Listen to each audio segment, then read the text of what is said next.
We are the Association for Child and Adolescent Mental Health, or ACAMH for short. Hello, welcome to the Papers podcast series for the Association for Child and Adolescent Mental Health, or ACAMH for short. I'm Jo Carlo, a freelance journalist with a specialism in psychology. In this series, we speak to authors of the papers published in one of ACAMH's 3 journals. These are the Journal of Child Psychology and Psychiatry, commonly known as JCPP, the Child and Adolescent Mental Health, known as CAMH, and JCPP Advances. Today I'm interviewing Matti Servin, a senior clinical psychologist within the Child and Adolescent Mental Health Services in Skåne, southern Sweden, and an associate professor of child and adolescent psychiatry at Lund University. Matti is the first author of the paper Efficacy and Acceptability of Cognitive-behavioural Therapy and Serotonin Reuptake Inhibitors for Pediatric Obsessive-compulsive Disorder, a network meta-analysis, recently published in the JCPP. This paper will be the focus of today's podcast. If you're a fan of our Papers podcast series, please subscribe on your preferred streaming platform. Let us know how we did with a rating or review, and do share with friends and colleagues. Matti, thank you for joining me. Can you start with an introduction about who you are and what you do? Yes, thanks for having me. My name is Matti, and I'm a clinical psychologist, or a general psychologist from the beginning, but I have worked clinically for 15 years with children and adolescents within the psychiatric services here in southern Sweden. And I'm also a researcher, and my main focus is OCD, or obsessive-compulsive disorder, and mainly in children and adolescents, but also more and more across the lifespan. As a clinician, I've worked broadly with children and adolescents, but mostly with OCD and anxiety disorders and those kind of disorders. And nowadays, I'm not seeing patients anymore, unfortunately, but so I'm doing research full-time. So I'm the PI of 2 large projects ongoing here at the clinic. Thank you very much, and we'll focus on some of your research today. So we're going to look at your JCPP paper, Efficacy and Acceptability of Cognitive-behavioural Therapy and Serotonin Reuptake Inhibitors for Paediatric Obsessive-compulsive Disorder, a network meta-analysis. Before we go into the detail of the paper, Matti, can you explain why it is important to examine this in the context of the paediatric population? Yes, I think one of the most important questions is about treatment. So we know quite a lot about how to assess and screen for obsessive-compulsive OCD symptoms in children. And we know quite a lot about treatment. And the best way to learn about treatment, I think, is to do randomized control trials. So to randomize patients or families to different forms of interventions, and then to compare the outcomes. So that is kind of the highest form of evidence within our field, to say something about if a treatment works and how well it does. And meta-analysis that we did here is trying to find all the RCTs, the randomized control trials, and put them together to kind of get an even better view of what works and what does not work, and how effective or efficacious are different interventions. So I think why it is important is that we want to know what to offer families and children and adolescents with OCD. So the novel thing here was that we tried to mix different types of studies. So studies examining cognitive behavioral therapy, which is the leading form psychological treatment for OCD, but also medication, SSRIs. We wanted to pool everything in one single study. And that can be done using this form of meta-analysis that is called network meta-analysis. And by doing that, then we could get some clearer answers, for example, whether CBT or medication is most effective. And also meta-analysis, new studies are coming all the time. So it's important to continue to do meta-analysis to kind of update the evidence base. So there are plenty of meta-analysis on this topic, but after a couple of years, they are kind of missing new studies. So I think it was our attempt to do the best we could to really paint the clearest picture we could, given the studies, about which treatments are there for pediatric OCD and which treatments, in a sense, should we offer. Right. And are there plenty of studies on the pediatric community, or have these mostly focused on adults? I think commonly within psychiatry, most research is done with adults. Some disorders can be kind of a child focus, like a neurodevelopmental disorders, but commonly most research is done with adults, and the research often start with adults and then go back to children and adolescents. And I think that's a bit strange, because childhood and adolescence are crucial periods for the onset of different kinds of mental disorders, including OCD. So I think knowing more about these disorders, their onset, their maintenance, and their treatment in youth populations is very important. So I would say that within the OCD field, we are quite lucky because there are plenty of RCTs compared to other disorders. But I think we're still, in a sense, maybe not as many as on the adult side. Okay, let's turn to the paper itself. Can you give us an overview to set the scene? The overview for this paper is our attempt to really answer the question, which treatments work for pediatric OCD and what is their relative efficacy. So if we compare CBT to medication, can we say something about which of these treatments are better? Going into the study, I would say that there are 2 treatments that have an evidence base for pediatric OCD, and those 2 are CBT and a special form of CBT that includes what we call exposure and response prevention. So we often call it exposure-based CBT. And then there is medication. And nowadays, most commonly medication with SSRIs, but a few decades ago, they were also started with SRIs. Nowadays, selective serotonin reuptake inhibitors. Previously, they were not selective, they were just serotonin reuptake inhibitors. So I would say largely these 2 domains of treatment exist, but very few studies have compared them to each other.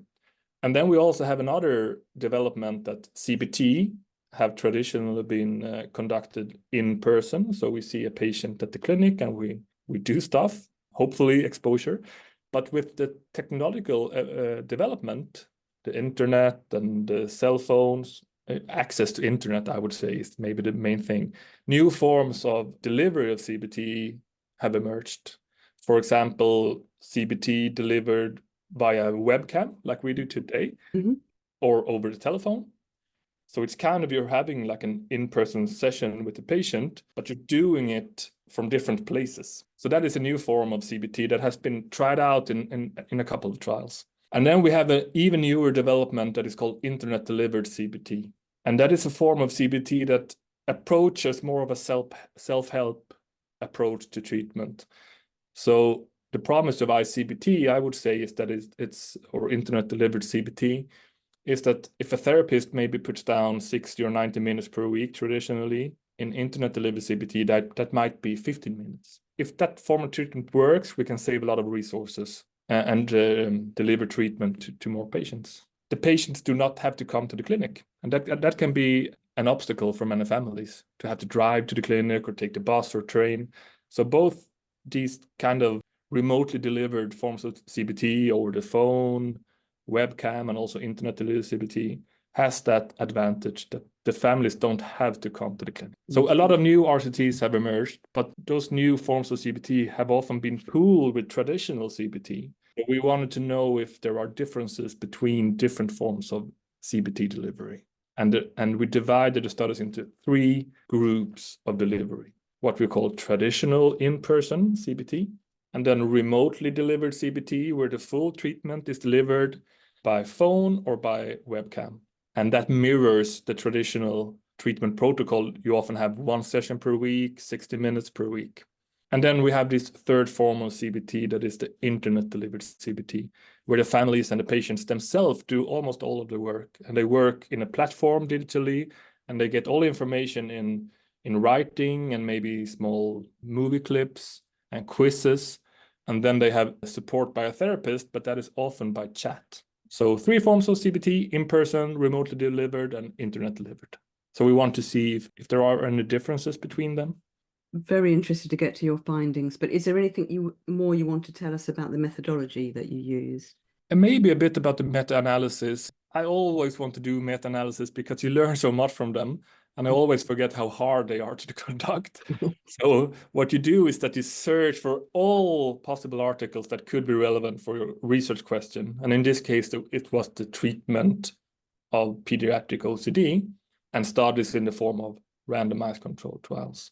So what you do is that you do a search, and we found 4,000 articles that could be relevant, and then you have to screen all of them, just go through them. And then we look at the titles and the abstract, and then I think we found about 250 articles that seemed kind of relevant, and then we looked at the full paper. So that was the next step. And then in the end, I think we found maybe 32 articles, I can't remember exactly, 32 articles that published results from randomized controlled trials of pediatric OCD. And those were then included in the meta-analysis. And then you have to do a lot of more stuff when that is done. So that is quite a hard process. Then you have to, of course, extract all the results from all the papers, but then you also have to evaluate each study. So in a meta-analysis, you want to estimate what you think are the effects of different treatments and how they compare to each other. But then you also have to evaluate how strong the evidence is, or the quality of the evidence, because there can be, in quotation marks, good and bad RCTs, and we trust bad RCTs not as much as good RCTs. Then you really have to dig into each study and see across several aspects or domains, what is the quality of this work? And then everything should be kind of mixed together. It's quite hard to do meta-analysis, but you learn a lot, and I hope the field can learn something from them. And you also get a good sense of the quality of the research. So a good meta-analysis can also provide some guidance about what future researchers should think about when they design studies. So let's focus on the findings. What are the key findings that you would like to highlight? Given that CBT, traditional in-person CBT, and medication are the two major dominant treatments for pediatric OCD, I think the results for those two treatments are important. And I would say that the study showed that both these treatments have efficacy compared to traditional control conditions. So what we often do in RCT is that we randomize families to either a treatment that we kind of believe in, or a control condition that often we don't believe as much in. So in medication trials, the control condition is often pill placebo. So the patient does not know if he or she gets the active medicine or just a pill placebo. And a very good thing about medication trials, the people providing the treatment does not know either. So that is the traditional control condition in medication trials. For CBT, it's harder because you can't blind the people giving the treatment. You need to know what you do. So then in CBT trials, we randomize either to CBT or often to wait list. So they don't get anything basically, or something that is called treatment as usual, which is often not much either. People on treatment as usual seldom get evidence-based treatment. Or in the last decade within this field, we have also used a control condition that is relaxation training, so that we give the family something that has a content that is based and directed towards OCD, but it's not something that we actually think will help as much as the treatment, in this case, exposure-based CBT. So the big take-home from the study, I would say that compared to these control conditions, pill placebo for medication and wait list, treatment as usual, and relaxation, it is quite clear that both CBT and medication yield better effects than those control conditions. So that is kind of what we knew already. We could just show it that when we mix everything together and take all the studies that exist, and this is the largest meta-analysis by far that have been conducted, we can see this. CBT and medication are better than control conditions. And also not just statistically significantly better, it's also probably a difference that is clinically relevant. A benefit in this field is that all trials use the same measure to measure OCD, the Children's Yale-Brown obsessive-compulsive scale, SIBOX. So we could really compare, so all studies use that measure, so we could see that medication compared to pill placebo, the families who got medication, I think they have had a 5-point lower score after treatment or something like that. I can't remember exactly. But we also discussed that is probably a clinically relevant difference. So it's not only a statistically significant difference, the difference we find is probably also clinically relevant. So that is good. And traditional in-person CBT yielded large differences compared to waitlist and pill placebo. Waitlist and treatment as usual and pill placebo. I think, like 10 or 11 or 12 points lower on this score, which is a lot. That was good. We can see that these treatments that we work with every day, they are better than control conditions. And then comes the question about, is there a difference between them? So which is best, CBT or medication? And this is kind of highly debated, of course. It's a complicated question why, but it's something about the psychology part and the psychiatry part. But there we found that in-person CBT appeared to have a better effect.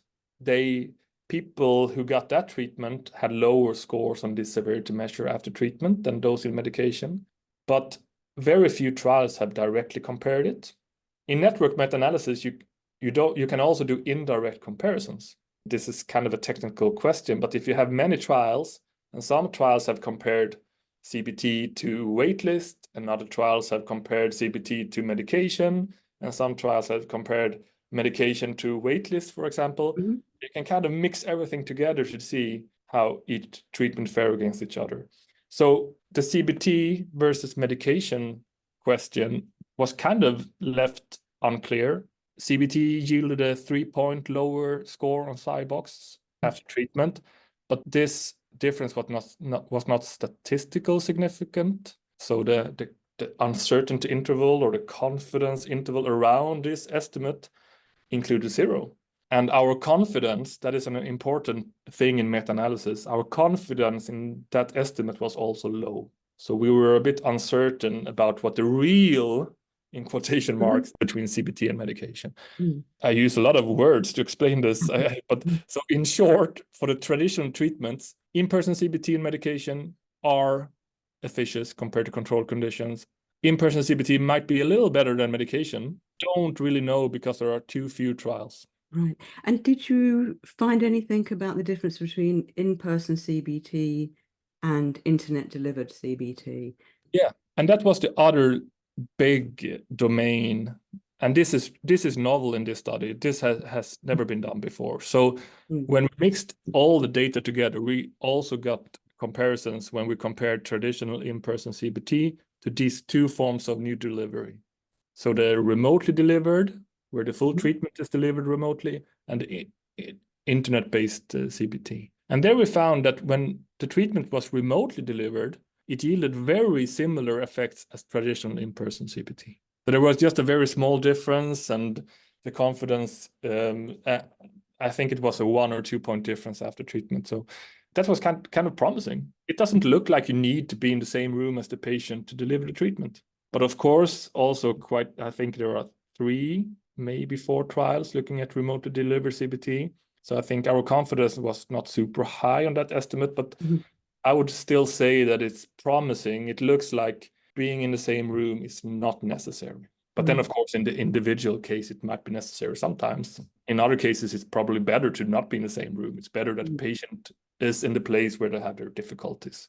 That was the first finding. They don't seem to differ in any meaningful way. When it comes to the comparison between in-person CBT and internet-delivered CBT, we found a significant difference between these two, indicating that in-person CBT was more effective.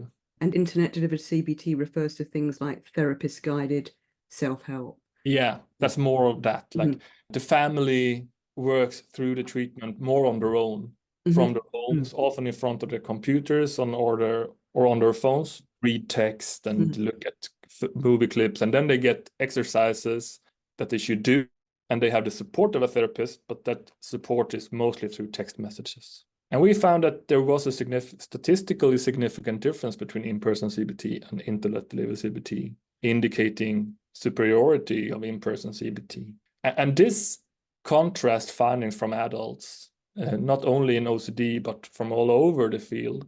There are seldom differences between internet-delivered treatment and traditional delivered treatment. However, there are only 2 trials of internet-delivered CBT for children and adolescents with OCD. So this was a real problem for the meta-analysis, because the first trial, the effect was not very good.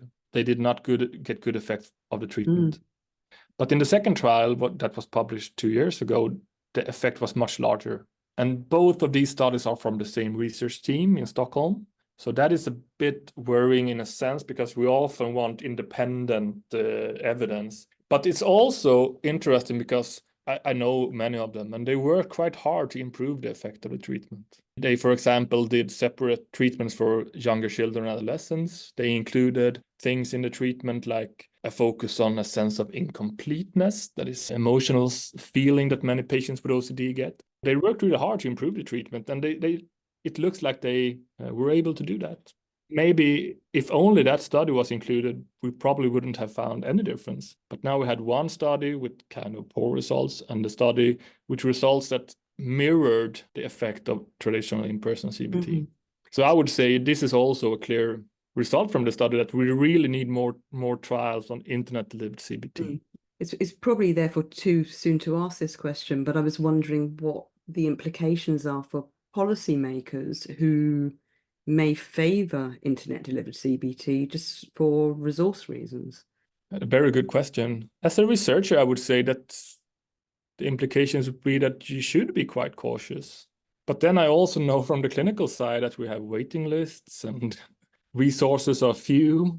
The second trial of internet-delivered CBT was a very well-conducted trial, and it was a large trial.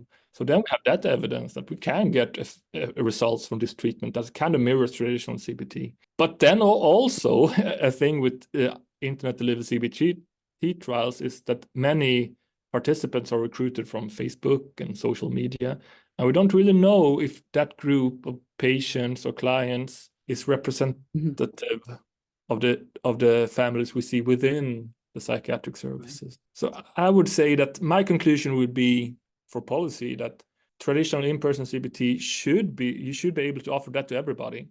But then given your resources, you might want to try internet-delivered CBT. But then I would really contact these researchers in Stockholm and see if we can get their treatment the way they did it. And then, like everything within the healthcare, if you do something that is a little bit unclear how it works, you need to evaluate it. So just see how it works. So your paper finds the combination of in-person CBT and medication may be most beneficial. What are the implications of the findings for CAM professionals? Yeah, I forgot to mention that. We also looked at the combination of CBT and medication. And that type of combined treatment was the treatment that appeared to be most effective. But again, our confidence in that was quite low because there are very few trials. I would say for clinicians, it's probably reassuring in a sense. Many clinicians think that the combination treatment is very indicated and the best treatment. And at least we couldn't see that they were wrong in believing that. So, and I think meta-analysis really have their place for policy, but in the day-to-day work with families, you need to really make a decision also based on what are the specific information on this patient and the specific context for this family and what have you tried before. So even though we now in a meta-analysis can show really the big picture, when you work with families, you need to be a little bit flexible. So I would say the clinical implication of this study is that everybody, in the best of words, should get in-person CBT or the full treatment protocol delivered remotely. And then if that does not work, and here we know too little, so all these studies just looked at like the first treatment. If that does not work, then I think you should maybe try to add medication, but also probably continue with CBT. In many countries, there are guidelines that say that if a patient has very severe problems, then you should offer combined treatment.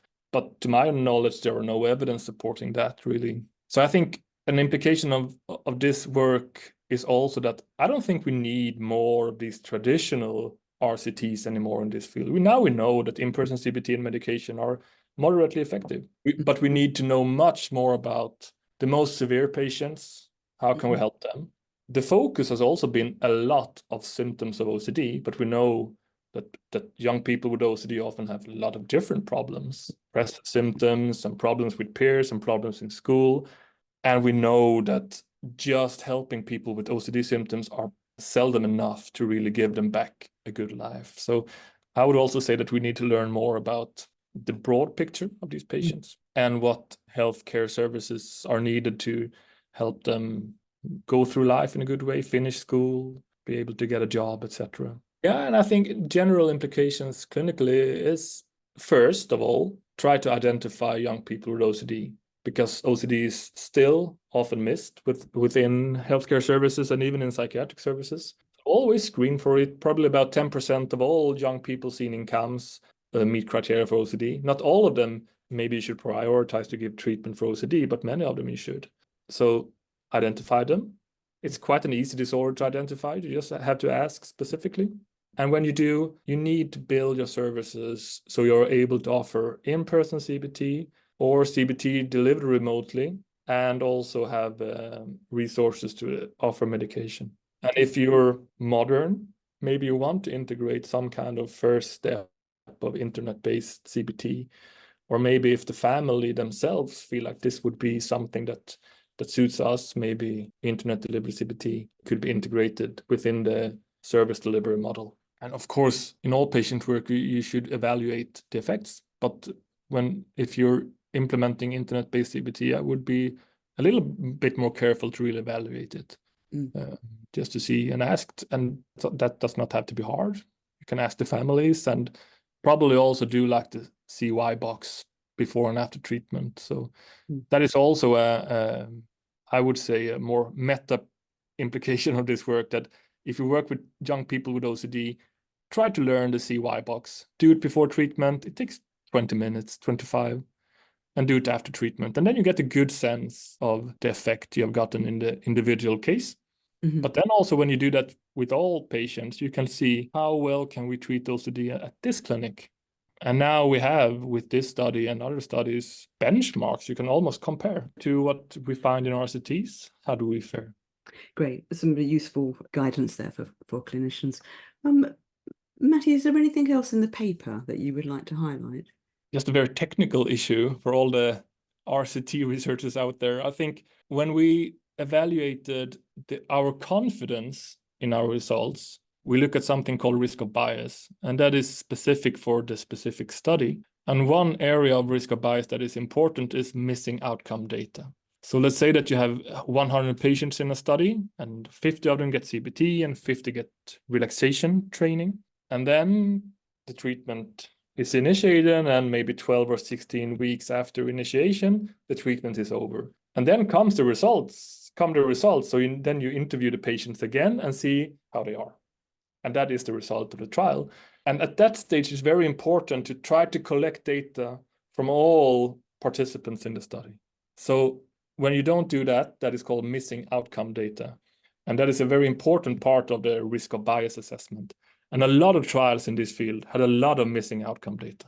And I think that is worth noting, because it doesn't have to be that way. In many trials, they have underestimated the negative consequences of missing outcome data. So when you do an RCT, design it in a good way with everything should be correct, the correct randomization, etc. But then really put in resources to get that follow-up interview or that post-treatment interview. So even though they can come to the clinic, do it by phone. Just ask them for, okay, maybe we don't have to do the full 90 minutes. Can we do this half an hour, like the CY box? Because there are no good ways to really address that afterwards. You really need the data. So in trials that have acknowledged that, we often have like 95% of all outcome data is included. So 95% of all patients we get outcome data from. And that is not because 95% have continued the study or continued the treatment. Often dropout is a little bit higher, but it's still very important to get that outcome data. I think it's a really important point to highlight. So thank you. Are there any specific recommendations that emerge from your research? Kind of boring recommendations that are already in place, like young people with OCD should get offered CBT and or medication. I would say if we look at not only this study, but the broader picture, for example, long-term outcomes that we know too little about, and that is much more needed, I think, than 10 new RCTs to see how these young people fare in the long term. But if we look at long-term outcomes of treatments, I think we know that CBT effects appear to continue. So people who have responded to CBT seldom goes back and get a lot of OCD symptoms again. While we know too little about medication, and maybe in medication that when you discontinue treatment, that your symptoms can come back. given everything, I would say that CBT appears to be a very important treatment to be able to give to young people with OCD. I would also say the remotely delivered in-person CBT is a new finding. That was kind of clear in a sense that it seemed to be conserved, the effect of CBT delivered remotely. And that I feel as a clinician, or as, I just felt kind of good to know, okay, so we have always done that in specific cases, but now we know, okay, there are also studies that really show that this is a feasible way to deliver CBT. So important validation for that. Are you planning any follow-up research, or is there anything else in the pipeline that you would like to share with us? My main interest in OCD research now is to kind of try to broaden the scope, to try to understand how it is to live with OCD and how OCD symptoms can affect different areas of life and quality of life and everyday functioning, and actually how important are the OCD symptoms and how important are other kind of mental health symptoms. I've worked for so many years within psychiatry, and we often get very focused on symptoms and symptom severity. So we kind of forget that symptoms is just a very narrow part of a human being, that there's only one aspect. Like, it's almost often not symptoms that matter the most. It's like, how is my life going? You can have a good life with symptoms, and you can have a very poor life without symptoms. But then we, of course, mental health symptoms are always kind of a burden. But so I'm interested in that more and more. And then I'm the PI of a very large longitudinal project where we follow children of parents with mental illness. So that is a very large project, and it's not specifically about OCD, but because I come from the OCD field, I think we will have a little bit extra focus on OCD in that. So that is about the development of mental disorders during childhood and adolescence. So we will follow children from age 8 to age 18. And half of the children in the study have 2 biological parents with mental disorders. And our guess is that a lot of these kids, or we know that a lot of these kids will develop a lot of difficulties. Finally, what is your take-home message for our listeners? If you work within health services where you see young people, and specifically if you work within mental health services, screen for OCD. It's very easy to do. If you do it, clearly you will find a lot of young people who needs help for OCD. And if you find it, try to have someone or a little team that learns how to do good exposure-based CBT. But it's kind of a special treatment. It's exposure. Many clinicians are not very used to working with exposure. So try to find 1 or 2 or 3 persons that are interested in really getting to learn that. And there are often people you can just email or call, and they can have a little bit of education. And so do that. Identify the kids, try to give them some form of structured exposure-based CBT, evaluate how the young people, the effects of the treatment using the CY box. And after 3 months, if there is not a clear response, offer medication as an addition to CBT. I would say that is my recommendation. And if a family lives far from the clinic, ask them how they want to receive the treatment. Say we can meet here. Sometimes that's good to see a family in office, or we can talk by phone or by video. Brilliant. Matti, thank you ever so much. For more details on Matti Servin, please visit the ACAMH website, www.acam.org, and Twitter @ACAMH. ACAMH is spelled ACAMH. And don't forget to follow us on your preferred streaming platform. Let us know if you enjoy the podcast with a rating or review, and do share with friends and colleagues.